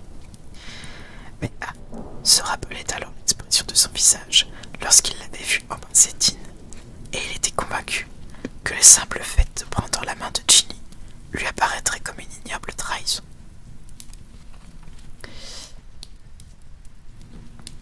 Ouais, à voir, c'est la M7, si je bug, faut que je vois. Si, truc de main, mais oui, ça me dit bien, ouais. Nickel, ça c'est cool. En tout cas, poste bien du coup. Mais du coup, tu vas pas coller au lycée, j'arrive plus à parler. Je voulais dire le mot, j'ai mélangé deux mots en même temps. Tu vas pas au lycée du coup. C'est le Covid, le petit coco là. J'ai perdu ma page. Harry ne pouvait s'empêcher pour autant de parler à Ginny, de rire avec elle, de la raccompagner à la fin des séances d'entraînement. Malgré ses cas de conscience, il cherchait toujours le meilleur moyen de se retrouver seul en sa compagnie. L'idéal aurait été que Slughorn donne d'autres petites soirées, car Ron n'aurait pas été présent. Malheureusement, Slughorn semblait avoir abandonné cette pratique. Une ou deux fois, Harry avait envisagé de demander l'aide d'Hermione, mais il n'aurait pu supporter son petit air suffisant. Celui-là même qu'il remarquait parfois, lorsqu'Hermione le voyait contempler Ginny, ou rire à ses plaisanteries. Pour compliquer les choses, l'idée le hantait que si lui-même il ne le faisait pas, quelqu'un d'autre allait bientôt demander à Ginny de sortir avec elle. Ron et Harry étaient en moins d'accord sur le fait qu'il n'était pas de très bon pour elle d'avoir d'autant de succès. La tentation d'avaler une autre gorgée de Félix Félicis grandissait chaque jour. N'était-ce pas le moment, pour reprendre la formule d'Hermione, d'aider un peu les circonstances? Au cours des manifs qui s'écoulaient en douceur au long du mois de mai, Ron se trouvait toujours à côté de Harry chaque fois qu'il voyait Ginny. Harry aurait bien aimé que, par un brusque coup de chance, Ron se rende soudain compte que son plus grand bonheur serait de voir sa sœur et son meilleur ami tomber amoureux l'un de l'autre, et qu'il les laisse alors seuls plus de quelques secondes. Mais apparemment, l'approche du dernier match de Quidditch de la saison interdisait tout espoir à ce sujet, car Ron voulait sans cesse lui parler de tactique de jeu et ne pensait pas à grand-chose d'autre. Ron n'était pas le seul dans ce cas. Toute l'école manifestait le plus grand le vif intérêt pardon pour le match Gryffondor-Serdaigle. La rencontre, en effet, déciderait de l'issue du championnat qui restait largement ouvert. Si Gryffondor l'emportait sur Serdaigle avec 300 points d'avance, c'était beaucoup demandé, mais Harry n'avait jamais vu son équipe jouer aussi bien. Et ils seraient les vainqueurs du championnat. Ils gagneraient avec moins de 300 points d'avance. Ils arriveraient deuxième derrière Serdaigle. S'ils perdaient de 100 points, ils seraient troisième derrière Poufsouffle. Et s'ils perdaient de plus de 100 points, ils seraient quatrième. Personne alors, songea Harry, ne le laisserait jamais oublier qu'il avait été capitaine de l'équipe lorsque Gryffondor était tombé au dernier rang pour la première fois depuis 2 siècles. Alors, je n'ai pas été aujourd'hui, demain non plus. Ouais, c'est clair, ça vaut pas le coup de te fatiguer pour une heure. Dans la période qui précédait le match crucial, les incidents habituels se multipliaient. Des élèves de maisons rivales essayait d'intimider les équipes adverses dans les couloirs. Des slogans désobligeants, dirigés contre certains joueurs en particulier, étaient scandés à plein poumon sur leur passage. Les joueurs eux-mêmes se pavanaient, fit de l'attention qu'on leur portait. Au contraire, se précipitaient dans les toilettes, entre deux cours pour aller vomir. D'une certaine manière, l'issue du match était devenue inextricablement liée à l'esprit de Harry, au succès ou à l'échec de ses projets avec Ginny. Il avait l'impression que s'il gagnait avec plus de 300 points d'avance, les scènes d'euphorie et la fête bruyante qui s'ensuivrait auraient autant d'effet qu'une bonne gorgée de Félix Félicis.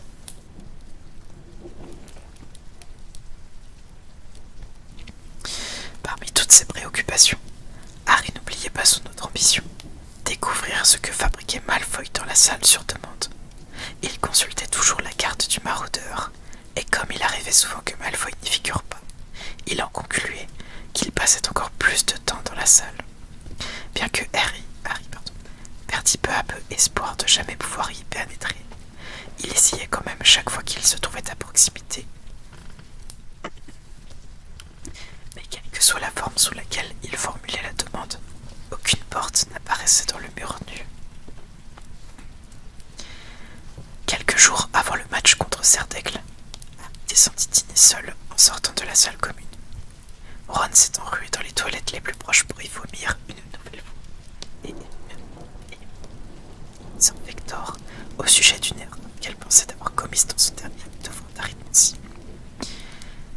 Plus par habitude qu'autre chose, Harry fit son habituel détour dans le couloir du 7e étage, examinant en chemin la carte du maraudeur. Pendant un moment, il ne put trouver Malfoy nulle part, et pensa qu'il était à nouveau dans la salle sur demande. Mais le point minuscule qui le représentait apparut soudain dans des toilettes à l'étage en dessous, en compagnie, non pas de Crabbe ou de Goyle, mais de Mimi Géniard. Harry garda les yeux fixés sur ce couple inattendu, jusqu'à ce qu'il heurte une armure de plein fouet. Le fracas métallique le tira de sa rêverie. Se hâtant de quitter les lieux avant que Rusard n'apparaisse, il descendit 4 à 4 l'escalier de marbre et courut le long du couloir à l'étage inférieur. Parvenu devant les toilettes, il colla son oreille contre la porte, mais n'entendit rien. Il entra alors en silence. À l'intérieur, Draco Malfoy lui tournait le dos, cramponné des deux mains au lavabo, sa tête aux cheveux d'un blond presque blanc. « Non, calme-toi, » dit la voix chantante de Mimi Géniard, qui s'élevait de l'une des cabines. « Calme-toi, dis-moi ce qui ne va pas, je peux t'aider. » « Personne ne peut m'aider, » répondit Malfoy, le corps tremblant. « Je n'y arrive pas, c'est impossible, ça ne marchera pas, et si je n'y parviens pas bientôt, il a dit qu'il me tuerait. » Avec un choc si considérable qu'il en fut cloué sur place, Harry comprit alors que Malfoy pleurait vraiment, des larmes coulant de son visage, blême dans le lavabo malpropre.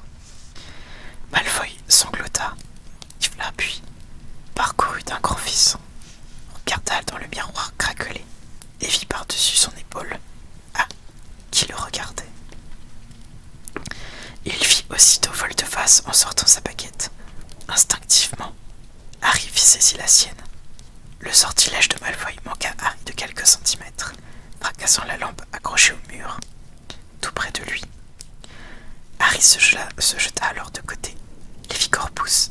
Sa baguette brandit, mais Malfoy bloqua le maléfice et leva la main pour en envoyer un nouveau. « Non, non, arrêtez !»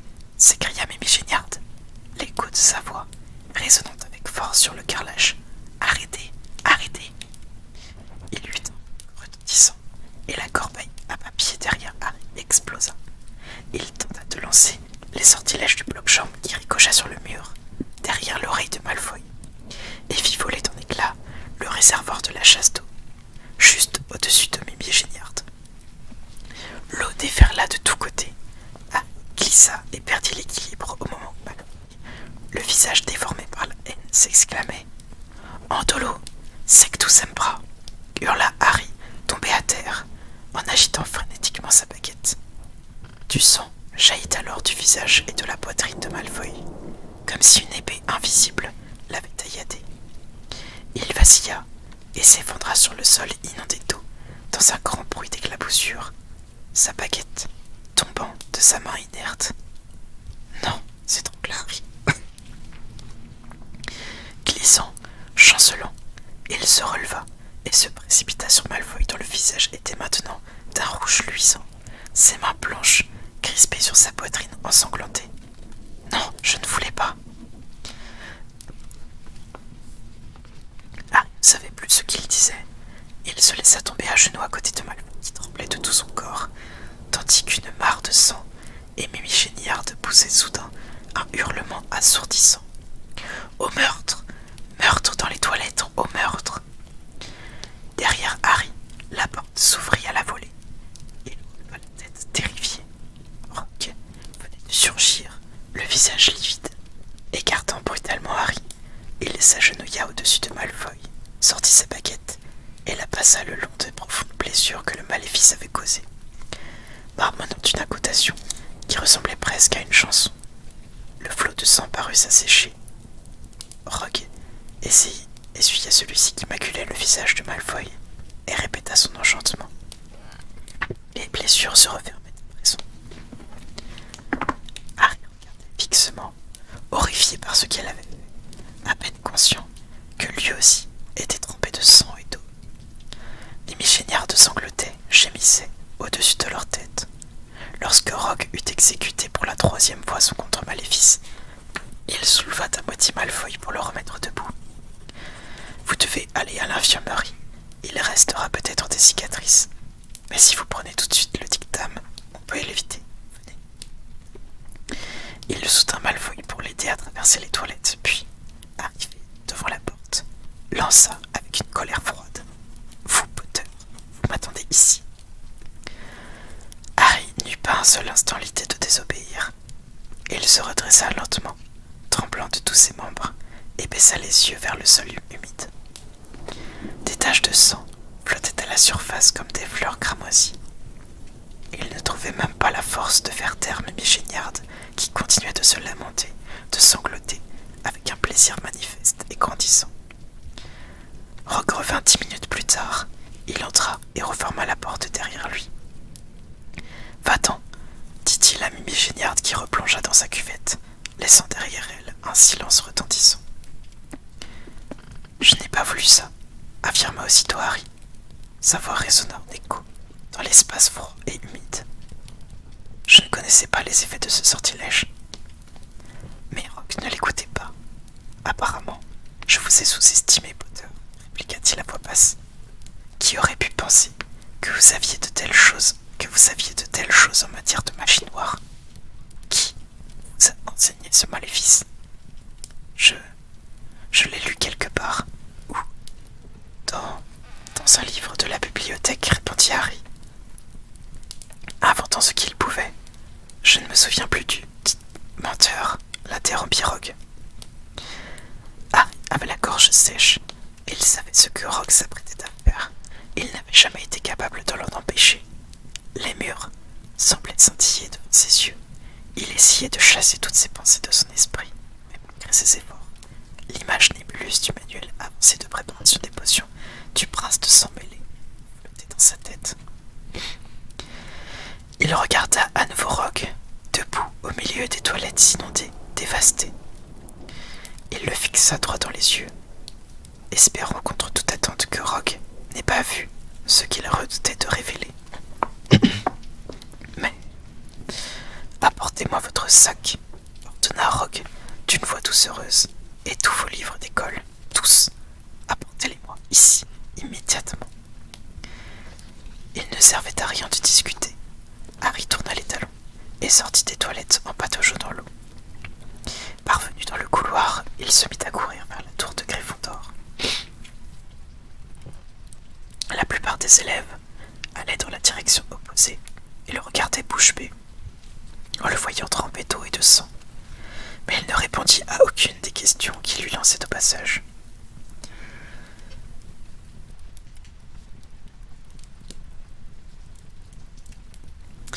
Il était abasourdi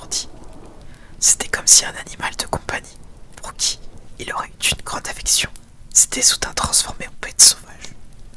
À quoi pensait le prince en recopiant un tel sortilège dans son livre? Et qu'est-ce qui se passerait quand Rogue le verrait? Raconterait-il à Slughorn? Harry sentit son estomac chavirer. Par quel moyen il avait obtenu de si bons résultats en potions toute l'année? Allait-il confisquer ou détruire le livre qui lui avait appris tant de choses à Harry? Le livre qui était devenu comme un guide, un ami.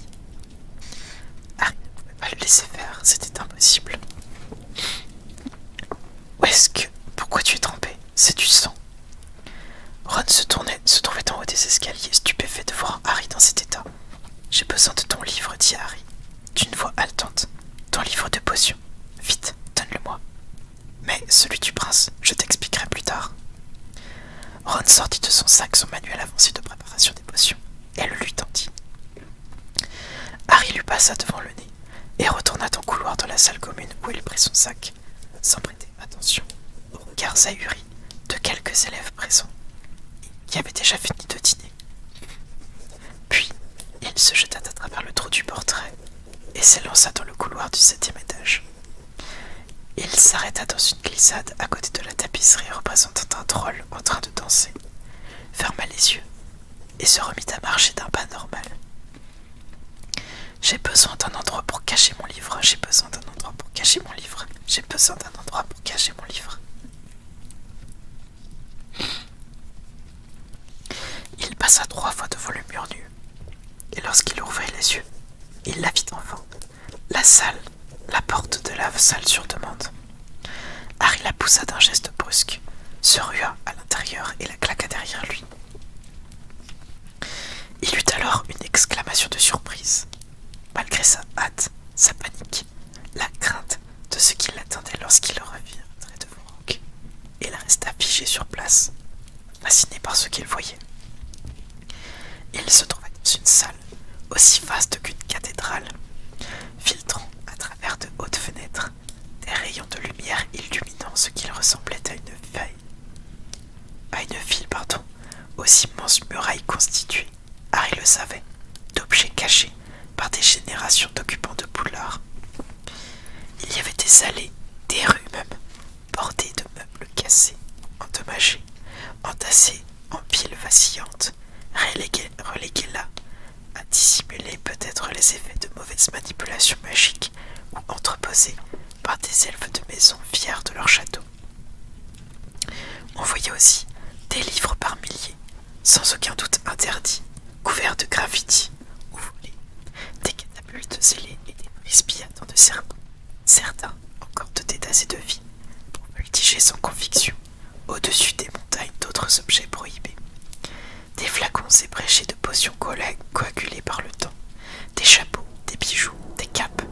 Il y avait également des coquilles d'œufs de dragon, des bouteilles bouchées dont le contenu brillait encore de lueurs maléfiques, plusieurs épées rouillées et une lourde hache maculée de sang. Terrible, attendez, j'en viens.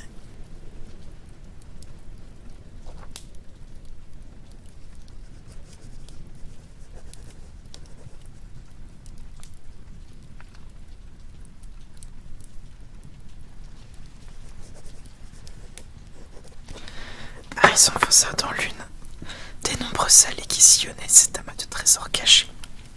Il tourna à droite, passa devant un énorme troll long, tourna à gauche, de l'armoire à disparaître cassée dans laquelle Montag s'était perdu l'année précédente, et s'arrêta enfin à côté d'un grand placard couvert de cloques, comme s'il avait reçu des giclées d'acide. Il ouvrit dans un grincement l'une de ces portes du placard et s'aperçut qu'on l'avait déjà utilisée pour cacher une créature en cage, morte depuis, et dont le squelette avait 5 pattes. Il glissa le livre du prince de sang mêlé derrière la cage et referma la porte en la claquant. Il s'arrêta un instant. Son cœur lui martelait les côtes. Il contempla tous ses fouillis. Arriverait-il à retrouver sa cachette de ce bric-brac? Il prit sur une caisse le buste écaillé d'un vieux sorcier très laid et le posa sur le placard où le livre était à présent rangé. Pour le rendre plus reconnaissable, il coiffa la bête de la statue d'une perruque imitée et d'un diadème terni. Puis, il courut à toutes jambes le long des allées bondées de vieilleries, retourna à la porte et sortit dans le couloir puis la referma derrière lui. Le mur retrouva aussitôt sa surface de pierre nue. Oui, tout à fait, Salam Z, tout à fait. Harry se précipita vers le toilette à l'étage au-dessous, tout en fourrant dans son sac le manuel avancé de préparation des potions de Ron. Une minute plus tard, il était de retour devant Rogue, qui tendit la main, sans un mot, pour prendre le sac de Harry. Pantelant, il lui donna une douleur cuisante dans la poitrine et il attendit. Rogue enleva un à un les livres de Harry et les examina, le dernier étant le manuel des potions, qu'il regarda très attentivement avant de lui demander. « C'est votre exemplaire de manuel avancé de préparation des potions, n'est-ce pas, Potter ?» « Oui, » dit Harry, qui n'avait pas encore repris haleine. « Vous en êtes bien sûr, Potter ?»« Oui, » affirma Harry avec une nuance de défi. « C'est l'exemplaire que vous avez acheté chez Fleury et Bott. »« Oui, » répéta Harry d'un ton ferme.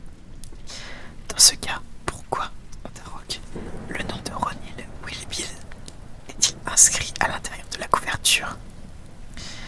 Harry eut l'impression que son cœur s'arrêtait de battre. « C'est mon surnom, expliqua-t-il. »« Votre surnom, répéta Rogue. « Oui, c'est comme ça que m'appellent mes amis, dit Harry. « Je sais ce qu'est un surnom, répliqua Rogue. Ses yeux noirs glacés brillaient à nouveau sur ceux de Harry, qui espérait ne pas le regarder. Ton esprit, ferme ton esprit. Mais il n'avait jamais appris à le faire convenablement. Vous savez ce que je pense, Potter, poursuivit Rogue à voix très basse. Je pense que vous êtes un menteur, un tricheur, et que vous ne méritez de rester en retenue avec moi tous les samedis jusqu'à la fin du trimestre. Qu'en dites-vous, Potter? Je ne suis pas d'accord, monsieur, répondit Harry, qui refusait toujours de regarder Rogue en face. Eh bien, nous verrons quel est votre sentiment à l'issue de vos retenues. 10 heures, samedi matin, Potter, dans mon bureau. Mais monsieur, protesta Harry, en levant les yeux d'un air désespéré. Le Quidditch, le dernier match de 10 heures, murmura Rogue, avec un sourire qui découvrit ses dents, jaunes. Pauvre Gryffondor, j'ai bien peur que cette année, son équipe se retrouve à la 4e place. Et il sortit sans ajouter un mot, laissant Harry seul devant le miroir craquelé. Ron, il en était sûr, n'avait jamais éprouvé une nausée pire que la sienne en cet instant. « Je ne te ferai pas le coup de « je te l'avais bien dit », déclara Hermione 1 heure plus tard. « Laisse tomber, Hermione, » pensa Ron avec colère. Ayant perdu tout appétit, Harry avait renoncé à dîner. Il venait d'expliquer à Ron, Hermione et Ginny ce qui s'était passé, bien que ce ne fût pas vraiment nécessaire. La nouvelle, en effet, n'avait pas tardé à circuler. Apparemment, Mimi Géniard s'était chargée de faire la tournée des toilettes du château pour raconter l'histoire. À l'infirmerie, Malfoy avait déjà reçu la visite de Pansy Parkinson, qui n'avait pas perdu de temps pour répandre les pires horreurs sur Harry. De son côté, Rogue avait informé les professeurs. Harry avait ainsi dû quitter la salle commune pour aller passer un très mauvais quart d'heure en compagnie du professeur McGonagall. Elle lui avait notamment affirmé qu'il pouvait s'estimer heureux de n'avoir pas été et qu'elle approuvait sans réserve la décision de Rogue de lui infliger une retenue tous les samedis jusqu'à la fin du trimestre. « Je t'avais prévenu qu'il y avait quelque chose de louche chez ce prince, dit Hermione, incapable de se retenir. J'avais raison, non? Non, je ne crois pas, répliqua Harry, obstiné. Il avait déjà suffisamment d'ennui comme ça, sans devoir en plus les serments d'Hermione. Voir la tête des membres de l'équipe de Quidditch, lorsqu'il leur avait annoncé qu'il ne pourrait pas jouer samedi, avait constitué sa plus cruelle punition. Il sentait le regard de Ginny posé sur lui à présent, mais ne sait pas le croiser. Il ne voulait pas lire la déception ou la colère dans ses yeux. Il lui avait simplement dit qu'elle jouerait au poste d'attrapeur samedi et que Dean la remplacerait comme poursuiveur. Peut-être que s'il gagnait, Ginny et Dean se réconcilieraient dans l'euphorie d'après-match. Cette pensée traversa Harry comme une lame glacée. « Ah !» dit Hermione. « Comment peux-tu encore défendre ce livre alors que le maléfice ? Tu vas cesser de me harceler avec ce bouquin !» l'interrompit sèchement Harry. Le prince a seulement copié la formule. Il n'a jamais conseillé de l'utiliser. Sans doute a-t-il simplement pris note de quelque chose dont il s'était servi contre lui. Je n'y crois pas. Hermione, en réalité, tu justifies. Je ne justifie pas ce que j'ai fait, protesta Harry.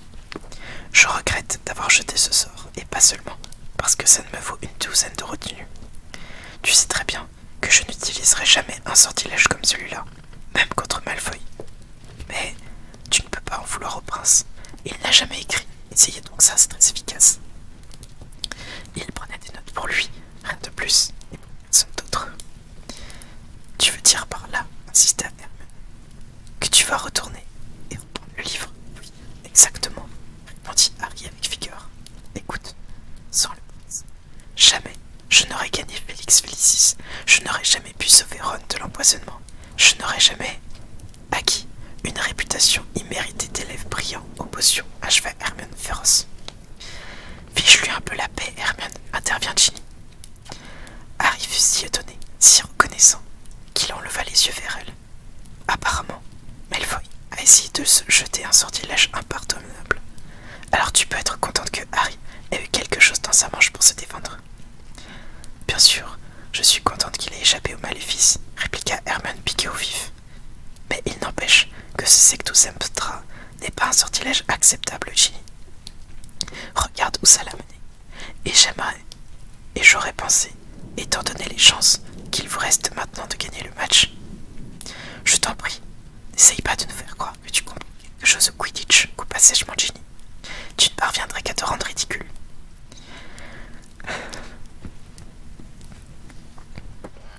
Harry et Ron, nos grands yeux, ça me fait trop rire. Si je les crois pas, les gars, c'est lançant des regards dans les directions opposées. Ron jeta un coup d'œil inquiet à Harry, puis attrapa un livre au hasard et se cacha derrière. Harry, quant à lui, tout en sachant qu'il ne méritait guère, éprouva soudainement un incroyable sentiment d'allégresse, même si plus personne ne parla de toute la soirée. Sa joie fut cependant de courte durée. Le lendemain, il dut subir les railleries des Serpentards, sans parler de la colère des autres Gryffondors, très mécontents que leur capitaine se soit vu interdire, par sa propre faute, de jouer le dernier match de la saison. Le samedi matin, quoi qu'il ait pu dire à Hermione, planté, donner tous les Félix Félicis du monde pour pouvoir descendre sur le terrain de Quidditch en compagnie de Ron, de Ginny et des autres. Il lui fut presque insupportable de se détourner du flot des élèves qui déferlaient sous le soleil du parc, apportant tous des rosettes et des chapeaux, brandissant des bannières et des foulards, pour descendre les marches de pierre des cachots et s'évancer sous terre, tandis que s'évanouissaient derrière lui les bruits lointains de la foule. Il savait que, là où il allait, il ne pourrait pas entendre le moindre de commentaire, par la moindre acclamation, par le moindre grognement. « Ah, Potter, dit Rogue, lorsque Harry fut à la porte et fut entré dans le sinistre bureau qu'il connaissait bien et que Rogue n'avait même pas quitté, même alors qu'il enseignait désormais plusieurs étages au-dessus. Il était aussi mal éclairé qu'à l'ordinaire, et les mêmes créatures visqueuses et mortes flottaient dans des bocaux remplis de liquide coloré, alignés le long des murs. Des boîtes couvertes de toiles d'araignée étaient empilées, menaçant sur une table à laquelle, de toute évidence, Harry était censé s'asseoir. Laura qui émanait promettait un travail difficile, inutile. chercher quelqu'un pour classer ses anciens dossiers, reprit d'une voix douce. Ce sont les archives des méfaits commis par d'autres élèves de Poudlard avec les punitions correspondantes. Là où l'encre a été lavée, ou lorsque les fiches ont été abîmées par les souris. Très bien recopier les infractions et les châtiments infligés par chacune d'elles, pour les classer par ordre alphabétique et les remettre dans la boîte. Bien entendu, vous n'aurez pas recours à la magie. Bien, professeur, dit Harry, en s'efforçant de prononcer les 3 dernières syllabes avec tout le mépris dont il était capable. J'ai pensé que vous pourriez commencer, poursuivit Rogue avec un sourire malveillant, par les boîtes portant les numéros 112 à 156. Vous trouverez là des noms qui vous sont familiers et qui devraient ajouter de l'intérêt à votre tâche. Tenez, regardez. D'un geste majestueux, il sortit une fiche d'une des boîtes posées au sommet de la pile et la lut. James Potter et Sirius Black, surpris à faire usage d'un maléfice illégal sur la personne de Bertrand Aubrey, la tête d'Aubrey a doublé de volume, double retenue. Rogue ricana. Il doit être singulièrement réconfortant de penser que, bien qu'il ne soit plus là, une trace de leurs exploits les plus remarquables ont été conservés. Harry ressentit l'habituel bouillonnement au creux de son estomac. Se mordant la langue pour s'empêcher de répliquer, il s'assit devant les boîtes et en tira une vers lui. Ainsi qu'il s'y était attendu, c'était un travail ennuyeux, inutile, ponctué régulièrement, comme Rogue l'avait prévu, d'un serrement de cœur lorsqu'il lisait les noms de son père ou de Sirius, généralement associés à divers petits méfaits, accompagnés à l'occasion de ceux de Rémus Lupin ou de Peter Pettigrew. Pendant qu'il recopiait le détail de leur vasque et des punitions qu'il leur avait valu, il se demandait ce qu'il se passerait sur le terrain, où le match devait avoir commencé. Ginny jouait au poste d'attrapeur face à Joe. Harry ne cessait de jeter des coups d'œil à la grosse pendule accrochée au mur. Elle semblait avancer moitié moins vite qu'une pendule normale. Peut-être Rogue l'avait-il ensorcelée pour qu'elle tourne plus lentement possible. Il ne pouvait pas être là depuis plus d'une demi-heure, 1 heure et demie. Lorsque la pendule indiqua midi et demi, l'estomac de Harry se mit à grogner. Rogue, qui n'avait plus ouvert la bouche depuis que Harry avait entrepris sa tâche, releva enfin la tête. À 1h10. Je pense que ça suffira pour aujourd'hui, dit-il avec froideur. Marquez l'endroit où vous vous êtes arrêté. Vous reprendrez samedi à 10h. Bien, monsieur. Harry glissa au hasard dans la boîte une fiche cornée et se dépêcha de sortir avant que Rogue ne change d'avis. Il remonta 4 l'escalier de pierre, tendant l'oreille pour essayer de percevoir des bruits en provenance du stade, mais tout était silencieux. Le match avait donc pris fin.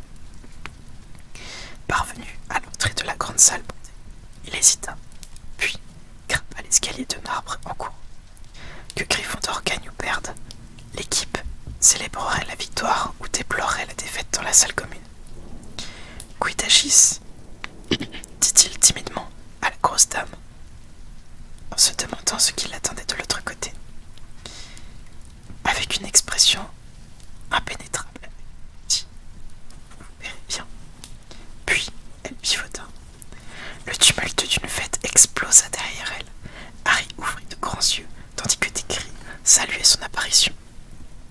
Des mains l'attrapaient, tirées à l'intérieur de la salle.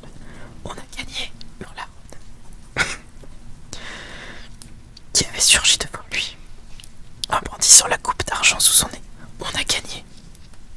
450 à 140. On a gagné.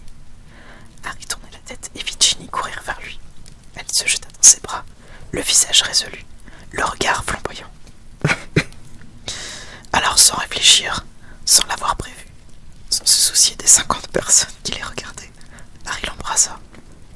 Ça me fait beaucoup, je rigole, ça va. Au bout d'un long moment, il n'avait plus la notion du temps. Il pouvait s'être passé une demi-heure ou même plusieurs jours sous un soleil radieux. Ils relâchèrent leurs étreintes. Un grand silence s'était installé autour d'eux.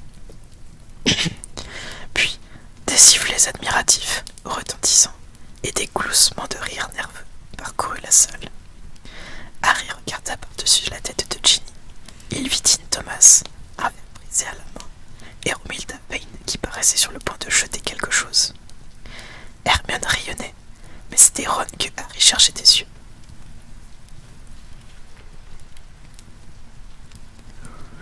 Il finit par le trouver, tenant toujours la coupe contre lui, avoir l'air d'avoir pris un coup de massue sur le crâne. Pendant une fraction de seconde, ils s'échangèrent un regard, puis Ron eut un bref mouvement de la tête, d'après ce que Harry put comprendre. Ça signifiait « bah, s'il le faut vraiment ». Harry sentit la créature pousser un rugissement de triomphe dans sa poitrine. Il sourit à Ginny, et sans dire un mot, montra d'un geste le trou du portrait. Une longue promenade dans le parc semblait tout indiquer. Ils pourraient alors parler du match s'ils en avaient le temps. C'est tout pour ce soir les loulous. On se retrouve dimanche soir si tout va bien pour moi de mon côté. Pour faire la suite. Si vous voulez être tenu au courant, n'hésitez pas à le Discord parce que quand j'en ai, je pense c'est là-bas que je le dis en vrai. J'essaie de pas trop marteler mes touches. Voilà. N'hésitez pas à rejoindre le Discord et à prendre le rôle loulou. Comme ça, vous savez tout le programme tout le temps. Et si j'ai un